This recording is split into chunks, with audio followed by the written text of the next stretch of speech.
10월 7일 오늘 만난 성경 말씀은 사무엘하 12장 22절에서 23절 말씀입니다. 이르되 아이가 살았을 때에 내가 금식하고 운 것은 혹시 여호와께서 나를 불쌍히 여기사 아이를 살려주실는지 누가 알까 생각함이거니와 지금은 죽었으니 내가 어찌 금식하랴. 내가 다시 돌아오게 할 수 있느냐.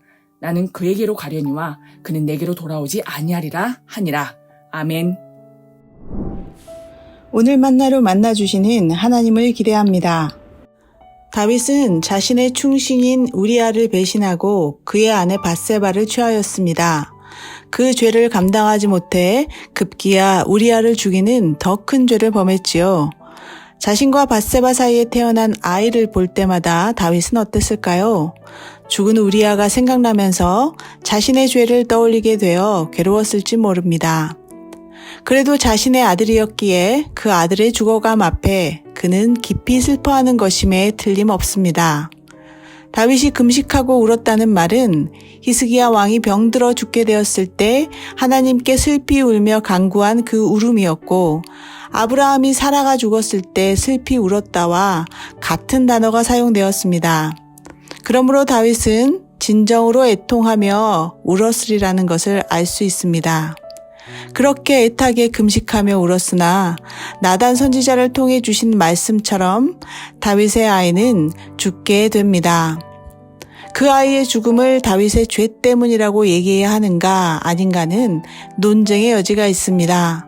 우리가 알고 있듯이 하나님은 조상의 죄를 그 후손에게 묻지 않겠다고 하셨으며, 하나님 앞에 다윗이 자신의 죄를 인정했을 때 여호와가 다윗을 용서했다고 나단 선지자가 말했기 때문입니다.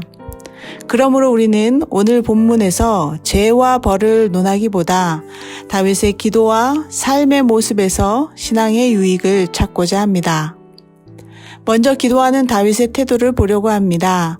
본문에서 다윗이 말하길 여호와께서 나를 불쌍히 여겨주실까 하여 라고 했습니다. 여기서 불쌍히 여기다는 말은 하나님의 은혜를 말합니다. 그 은혜는 요셉의 남은 자를 불쌍히 여겨달라는 아모스 선지자의 기도에 이사야 선지자가 하나님을 기다리는 자에게 은혜를 베푸신다는 위로의 말에도 나옵니다. 이처럼 기도는 은혜를 구하는 것입니다. 하나님이 나를 불쌍히 여겨주시기를 바라는 것입니다. 그래서 기도는 나의 소원을 바라기에 앞서 하나님의 긍휼하심, 그 은혜를 바라는 것입니다. 왜냐하면 그 은혜가 나의 소원보다 더 크기 때문입니다. 둘째로 다윗은 자신의 기도에 대한 응답을 받지 못했으나 다시 삶의 자리로 돌아옵니다. 다윗의 삶의 자리는 이스라엘의 왕이었지요. 그 자리는 기름 부음 받은 자리이며 소홀히 할 수 없음을 다윗은 알 것입니다. 그러나 이 큰 슬픔을 가슴에 담는 것이 과연 소명만으로 가능한가요? 저는 또 다른 모습을 보게 됩니다. 23절 하반부에 다윗은 이렇게 말합니다. 내가 다시 돌아오게 할 수 있느냐? 나는 그에게로 가려니와 그는 내게로 돌아오지 아니하리라. 죽은 아이가 살아 돌아올 수 없음에 대한 문학적 표현입니다. 그리고 이 표현은 일반 원리에 대한 말입니다. 죽은 사람이 다시 사는 것을 우리는 기적이라 합니다. 그러나 다윗은 오늘 기적에 매달리기보다는 일반적인 사실의 삶을 수용합니다. 이 땅 피조세계의 원리를 존중하는 것이죠. 하나님의 은혜는 기적에만 있는 것이 아니라 자신의 삶의 자리를 성실하게 지켜가는 사람에게도 있습니다. 즉 나의 바람이 응답으로 주어지지 않았으나 그 응답 없는 듯한 지극히 사실적인 그 삶의 자리를 하나님이 주신 자리로 알고 지켜가는 것이죠. 다윗이 그의 자리를 감당하기 위해 마음에 담아둔 슬픔의 크기를 우리는 가늠하기 힘들 겁니다. 인생의 자녀를 잃은 슬픔만큼 큰 비극도 드물기 때문이죠. 혹시 그런 삶을 경험하신 분들이 계시다면 지금 어떻게 살아가고 계신가요? 자신을 지키며 살아가고 계시다면 당신은 다윗의 믿음의 후예입니다. 그리고 기도에 응답받지 못한 것에 절망하기를 선택하기보다 자신의 일상을 지켜가시는 분들도 다윗의 믿음을 닮은 자입니다.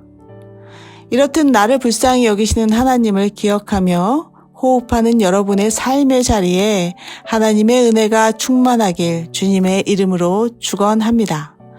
기도하겠습니다. 하나님, 우리를 불쌍히 여기소서. 주의 자비와 은혜를 구합니다. 우리의 소원보다 더 큰 하나님의 은혜를 구합니다. 그 은혜가 내게 주신 삶의 자리를 지켜나가게 하소서. 나의 성실함과 주가 주신 지혜로 그 은혜가 나타나게 하소서. 예수님 이름으로 기도합니다.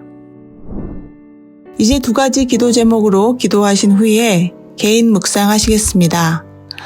하나님, 우리의 소원보다 더 크신 은혜를 간구합니다.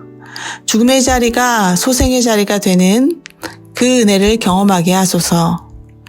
높은 뜻 광성교회 주의 자녀들이 금요기도회와 주일에 드리는 모든 예배 속에서 하나님의 큰 은혜를 구하며 성령의 인도를 받게 하소서.